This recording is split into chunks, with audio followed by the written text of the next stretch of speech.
Apple Watch not syncing data from your iPhone? Here's how to fix it.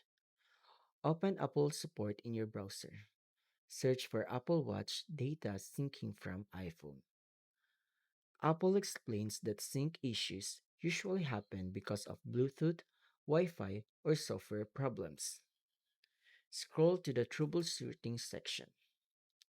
Apple recommends that make sure Bluetooth and Wi Fi are enabled on your iPhone. Keep your Apple Watch close to the iPhone.